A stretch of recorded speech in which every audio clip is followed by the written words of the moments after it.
বাহ, 4 বছরের অপেক্ষার ফল যে সোজা বুকে আসার জন্য হুমড়ি খেয়ে পড়েছিল ভাবতেই পারিনি। কথাটা কানে আসতেই তড়িৎ গতিতে দু হাতে প্রায় ধাক্কা দিয়ে সরিয়ে দিলাম তাসফি ভাইকে। জোরে জোরে শ্বাস টেনে ছাড়লাম বার কয়েক। এতক্ষণ মনে হয় কোন একটা ঘোরের মধ্যে গভীরভাবে পড়ে গেছিলাম। এতদিনের দমিয়ে রাখা আবেগটা সহসায় বেরিয়ে আসতে চাইছিল যেন। নিজেকে সামলে নেবার চেষ্টা করলাম। এদিক ওদিক চোখ বুলিয়ে আবারও সামনের মানুষটার দিকে স্থির হয়ে গেল। পুরনো সেই মানুষটিকে নতুনভাবে তুমুল পরিবর্তনে আবারও তাকিয়ে দেখতে লাগলাম। হ্যাঁ, 4 বছর আগে সেই তাসফি ভাইয়ের সাথে কোনো মিল নেই। সামনে দাঁড়িয়ে থাকা এই তাসফি ভাইয়ার আগের গায়ের রংটাও নেই। 4 বছর আগে ওনার গায়ের রং ফর্সা হলেও এখন যেন ধবধবে ফর্সা হয়ে গেছেন। ফর্সা বুকে ও হাতের কালো লোমগুলো যেন আরও গাঢ় কালোতে পরিণত হয়েছে। আগে সেই ছোট ছোট চুলগুলোও নেই, সমান তালে বেড়ে কিছুটা কপাল সহ এলোমেলোভাবে পড়ে আছে। খোঁচা খোঁচা চামটারিটা আগের চেয়েও অনেক বেশি গানে জায়গা করে নিয়েছে। পুরনো কিছু খোঁজার আশায় খুঁটিয়ে দেখে কিছুই খুঁজে পেলাম না পুরনো তাসফি ভাইয়ার মাঝে। মোটেও হতাশ হলাম না। 4 বছর আগে পুরনো সেই মানুষটাই যখন হারিয়ে গেছে, তখন তার পরিবর্তন হওয়াটা অস্বাভাবিক কিছু নয়। চোখ মুখ খিচে বন্ধ করে জোরে শ্বাস টেনে ছাড়লাম। তাসফি ভাইয়ের দিকে আবারও একবার তাকিয়ে চোখ নামিয়ে নিলাম। ওনার পাশ কেটে চলে আসার জন্য পা বাড়াতেই আবারও ভেসে আসলো সেই চেনা অচেনা গম্ভীর কণ্ঠস্বর। চোখ দিয়ে খাওয়া শেষ আমাকে, নাকি আরও বাকি আছে? বলে অদ্ভুত একটা হাসি দিলেন উনি। কয়েক সেকেন্ডের মতো সময় নিয়ে আবারও বললেন, তাইলে রুমে যাওয়া যাক। একাকী বন্ধ রুমে শুধু চোখ দিয়ে নয়, এই কাপা কাপা ঠোঁট দিয়েও টেস্ট করা যাবে। ওনার কথায় আমি আবারও কেঁপে উঠলাম। দাঁত দিয়ে ঠোঁট কামড়ে ধরলাম। সাথে সাথে চোখ তুলে ওনার দিকে তাকাতেই দেখলাম বাঁকা হেসে তাকিয়ে আছেন আমার দিকে। সাথে সাথে আবারও চোখ ঘুরিয়ে অন্যদিকে তাকালাম। বজ্জাত লোকের অসম্ভব কথা বলার স্বভাবটা এখনো যায়নি। না, এখানে আর দাঁড়িয়ে থাকা যাবে না কিছুতেই। কিছুতেই ওনার এই হাসির মায়ায় দ্বিতীয়বার বলা যাবে না, কিছুতেই না। ওনার কথার প্রত্যুত্তরে কিছু না বলে চলে আসতে লাগলাম। বড় বড় ধাপে পা ফেলে ওনাকে বেরিয়ে চলতে আসতেই খপ করে আমার ডান হাতটা শক্ত করে ধরে ফেললেন।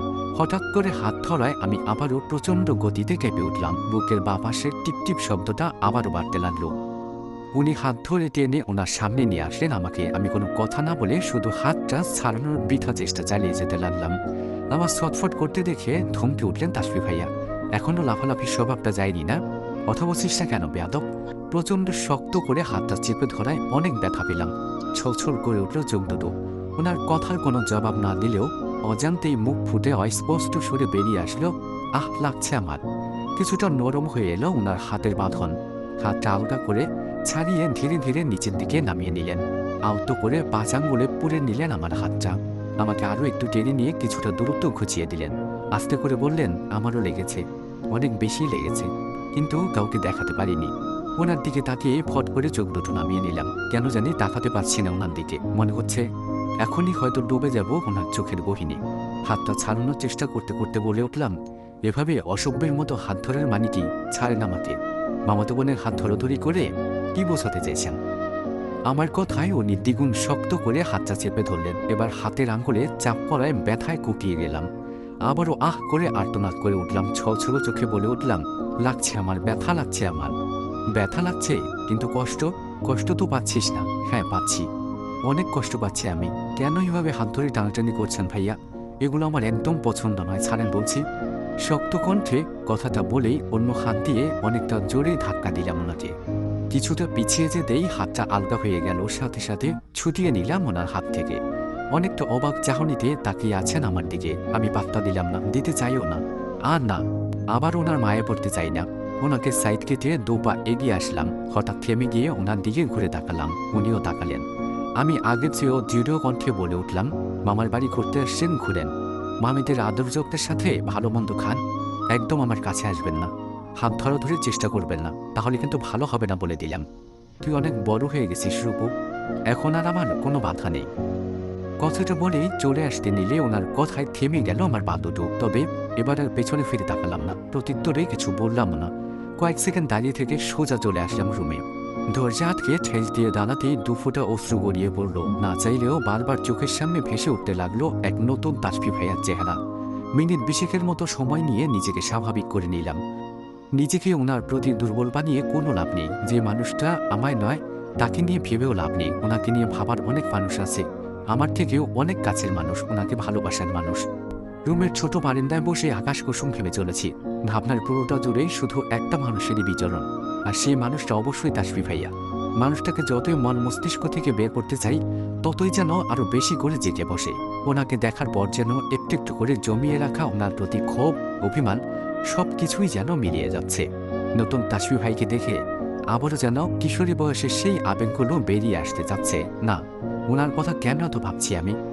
অন্য কিছুতে মন দিতে হবে। আপাতত মোবাইলে ডুবে থাকলে ওনার থেকে মুক্তি পাবো হয়তো ভেবেই মোবাইল নেওয়ার জন্য রুমে আসলাম। বিছানায়, টেবিলে, ড্রেসিং টেবিলে খুঁজে পেলাম না। গেল কোথায় মোবাইলটা? সকালে তাসফি ভাইয়ের সাথে দেখা হওয়ার পর আর রুম ছেড়ে বেরোয়নি। প্রাণপ্রিয় একাকী মন খারাপের সঙ্গী ডায়েরিটা নিয়ে বসেছিলাম। নিজের অবাধ্য পিছু না বলা কথাগুলো কলমের কালি দিয়ে ভরিয়ে তুলেছিলাম ডায়েরির পাতায়। কখন যে দুপুর হয়েছিল বুঝতেই পারিনি। জোহরের আজান কানে আসতেই খেয়াল হয় চটপট গোসলটা সেরে নামাজ পড়ে বারান্দায় চলে আসি। এতক্ষণে ফোনের কথাটা মাথাতেই ছিল না। হঠাৎ মনে পড়ল সকালে তো খাওয়ার সময় হাতে নিয়ে বাইরে গেছিলাম। সোফায় বসে ফোন টিপতেই হঠাৎ তাসফি ভাইয়ের কথা মনে পড়ে। তারপরই তো সেভাবেই ফোনটা ওখানে রেখে চলে আসছিলাম। তার মাঝপথে তাসফি ভাইয়ের সাথে হঠাৎই ধাক্কা লাগলো। তখনকার কথা মনে হতেই জোরে একটা নিঃশ্বাস ছাড়লাম। মোবাইলের কথা ভেবেই ইচ্ছে না থাকা সত্ত্বেও দরজা খুলে বেরিয়ে আসলাম। বাইরে আসতেই রিফাকুর সাথে দেখা হয়ে গেল। হয়তো আমার রুমে আসছিল। আমি কিছু বলার আগে বলে উঠল, সারাদিন রুমের মধ্যে কি করিস তুই? খাবি কখন? আম্মু ডাকছে, তুই না গেলে আমার পাতেও ভাত দেবে না বলে হাসল রিফাকু। আমিও হালকা হেসে দিলাম। দিবে না তো খাবে না, একবেলা না খেলে কি হবে বলো? তোর খাওয়া লাগে না এজন্য কি আমিও কি খাবো না নাকি? আমি তোর মতো এত না খাওয়া পারি না, বুঝলি? আর আজকে তো আরও না, স্পেশালভাবে রান্না হয়েছে কিনা সেগুলো তো আর তোমার জন্য হয়নি, যার জন্য হয়েছে তাকে বেশি বেশি গিলতে বলো। উফ রূপা, তুই না বড্ড বেশি কথা বলিস। এখন চল তো তাড়াতাড়ি। ভালো কথা বললে বেশি কথা বলি না, চলো বলেই আর দাঁড়ালাম না। রিফাপুর আগেই হাঁটতে লাগলাম। রিফাবুও আসতে লাগলো। ডাইনিং রুমে আসতেই নজরে এলো সবাইকে। বড় টেবিলটাকে বুক করে বসে গেছে যে যার মতো। সবার সাথে সাগর ভাইয়া, রাহাতকেও নজরে এলো। শুধুমাত্র বড় চাচা, আব্বু এবং ফুপারা ছাড়া। হয়তো ওনারা আগেই খাওয়া শেষ করেছে। 6 জনের ডাইনিং টেবিলের চেয়ারে তাসফি ভাইয়া, সাগর ভাইয়া, রাহাত, রিমি বসেছে। তাসফি ভাইয়ার পাশের চেয়ার সহ আরও একটা বাকি চেয়ার পড়ে আছে। বড়মা বসতে বলতেই আমি এগিয়ে গেলাম চেয়ারের দিকে। আমি বসার আগেই হঠাৎ রিফাপু ছুটে গিয়ে বসে পড়ল চেয়ারে। আমি আহাম্মকের মতো দাঁড়িয়ে বোঝার চেষ্টা করলাম কি হলো, এখানেই কেন বসতে হলো। রিফাপুর দিকে তাকিয়ে বললাম, কি হলো, এখানে বসলি কেন? আমি কোথায় বসবো? ওই চেয়ারে গিয়ে বস। বললাম না আমার ক্ষুধা লাগছে। তোর একটাতে বসলেই তো হলো। রিফাপুর দিকে করুণ চোখে তাকালাম। বোঝাতে চাইলাম তোমার বজ্জাত ভাইয়ের পাশে আমি কিছুতেই বসবো না। তাতেও যেন কোনো মায়া হলো না তার। এর মাঝে ধমকে উঠলাম। বলল, হাঁ করে সঙ্গের মতো দাঁড়িয়ে আছিস কেন? তোর জন্য কি পরে আবার নতুন করে খাবার বাড়বো? বস ওখানে। আম্মুর কথা শেষ হতেই তাসফি ভাইয়া বলতে লাগলেন, তোমার মেয়েকে একটু বেশি বেশি করে খাওয়াও মামি, যেই পাটকাঠির শরীর বানাইছে। 2 দিন পর তো তোমার জামাই ওকে অনুবীক্ষণ যন্ত্র দিয়েও খুঁজে পাবে না। তোমার নাতি নাতির কথাগুলো তো বাদই দিলাম। সবগুলো একসাথে হেসে উঠল ওনার কথায়। আমি রাগি চোখে ওনার দিকে তাকাতেই দেখলাম বাঁকা হেসে একদিকেই তাকিয়ে আছেন। আম্মু আবারও আমাকে ধমকে উঠে বসতে বললেন। অগত্য তাসফি ভাইয়ের পাশেই চেয়ারটাতে গিয়ে বসতে হলো। আমি বসতেই আম্মু আমার প্লেটে খাবার দিতে তাসফি ভাইকে উদ্দেশ্য করে বলতে লাগলো, সারাদিনে একবার খেলে খাওয়ার কথা মুখে আনে না। এখন তুই আসছিস, দেখিস ধমকে ধমকে যদি একটু খাওয়াতে পারিস। মানুষের ওজন দিন দিন বাড়ে আর ওর ওজন নিচের দিকে নামে। তোমার মেয়ে কিন্তু অনেক বড় হয়ে গেছে মামি, বলে চুপ করে রইলেন উনি। আমি ঘাড় ঘুরিয়ে তাকাতেই দেখলাম অদ্ভুত চোখে তাকিয়ে আছেন আমার দিকে। হঠাৎ আমার আর তাসফি ভাইয়ার মাঝে দাঁড়ানো আম্মুর দিকে চোখ পড়ল। একদম স্থির হয়ে দাঁড়িয়ে তাসফি ভাইয়ার দিকে তাকিয়ে আছে। তাসফি ভাইয়া আমার দিক থেকে চোখ সরিয়ে আম্মুর দিকে তাকালেন। হালকা হেসে বললেন, আমার ধমকে আর কাজ হবে না। তোমার মেয়ে তো আর ছোট নেই যে আমার ধমকে কথা শুনবে। আম্মু কোনো কথা বলল না। তাড়াহুড়ো করে প্লেটে খাবার দিয়ে দ্রুত পায়ে চলে গেল। আম্মুর এমন ব্যবহারে অনেকটা অবাক হয়ে গেলাম। বুঝতে পারলাম না হঠাৎ কি হলো। হয়তো কাজ আছে তাই আর কথা বাড়াইনি। 7 পাঁচ চিন্তা না করে খাওয়ায় মন দিলাম। সবাই তাসফি ভাইয়ের সাথে টুকটাক কথা বললেও আমি চুপ করে রইলাম। হঠাৎ মোবাইলে রিংটনের শব্দে আমার মতো সবাই চুপ হয়ে গেল। আমি মাথা তুলে দেখার চেষ্টা করলাম কার ফোন বাজে। তাসফি ভাইয়ের পাশে তাকাতেই বুঝতে পারলাম ওনার মোবাইল বাজছে। হঠাৎ কি জানি মনে মনে করে মোবাইলের স্ক্রিনে নজর দিলাম। সহসায় কিছু একটা দেখে চমকে উঠলাম। নিজেকে স্বাভাবিক রাখার চেষ্টা করলাম। ওনার মোবাইলের স্ক্রিনে জ্বলজ্বল করছে 3 অক্ষরের কিয়ানা নামটা, যেটা আমার কাছে প্রত্যাশিত হলেও হৃদয় পোড়ানোর একমাত্র কারণ। অতি কষ্টে এতক্ষণ পুরো মনোযোগ খাওয়ার প্রতি আনলেও আবারও সেটা হারিয়ে গেছে হঠাৎই। চাইলেও আর খাওয়ার প্রতি মনোযোগ দিতে পারছি না। ভাত একটু মাখাইতেই হাতের ব্যথায় চিনচিন করে উঠছে। তখন তাসফি ভাইয়া এতটাই জোরে হাতটা চেপে ধরেছিলেন যে সেই ব্যথার রেশ এখনো রয়ে গেছে বললে ভুল হবে, বরং আরো বেশি বেড়ে গেছে। ভাত একটু মুখে দিতে প্রচণ্ড জ্বালা করছে হাতটা। তবুও কাউকে কিছু সেটা বুঝতে না দিয়ে খাওয়ার চেষ্টা চালিয়ে যাচ্ছিলাম, কিন্তু সেই কাঙ্ক্ষিত ফোন কল আসার পর হাতের ব্যথা মনের ব্যথা মিলে মিশে একাকার হয়ে গেছে। সামনের প্লেটে হাত দিয়ে সমানে নাড়াচাড়া করছি, দু একটা ভাত মুখে দিচ্ছি আর একটু পর পর তাকাচ্ছি ড্রয়িং রুমে দাঁড়িয়ে থাকা তাসফি ভাইয়ের দিকে। বিগত 5 মিনিট ধরে কথা বলেই চলেছে মোবাইলের অপর পাশের মানবীর সাথে।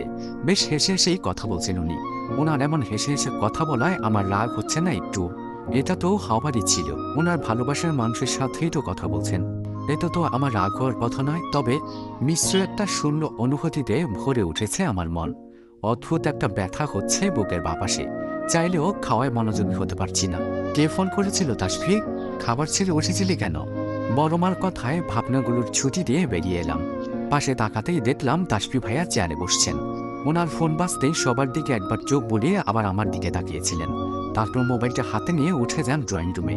বড়মার কথায় উনি সময় না নিয়ে সাথে সাথে বলে উঠলেন, কি আনা ফোন দিয়েছিল মামি? কালকে আসার পর আর কথা হয়নি, তাই ফোন দিয়েছিল। তাসফি ভাইয়া আমার দিকে তাকাতেই চট করে চোখ নামিয়ে নিলাম আমি। বড়মা একটু সময় নিয়ে বললেন, তোর সাথেই ফিরল কালকে? হ্যাঁ। একদিন আসতে বল মেয়েটাকে, ঘুরে যাক, আগে তো কত আসতো তোর সাথে। হ্যাঁ বলল। ছোট করে জবাব দিয়েই চুপ হয়ে গেলেন। তাসফি ভাইয়ের দিকে না তাকিয়ে বুঝতে পারলাম আমার দিকেই হয়তো তাকিয়ে আছেন উনি।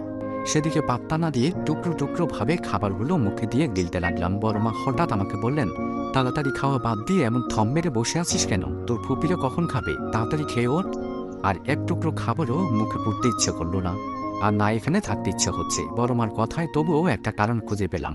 গ্লাস বাড়িয়ে নিয়ে ঢোক ঢোক করে পানি খেয়ে উঠে দাঁড়ালাম। আমাকে বড়মা দাঁড়িয়ে যেতে দেখে বলে উঠল, উঠে গেলি কেন? খাওয়া শেষ কর। আর খাবো না বড়মা, পেট একদম ভরে গেছে।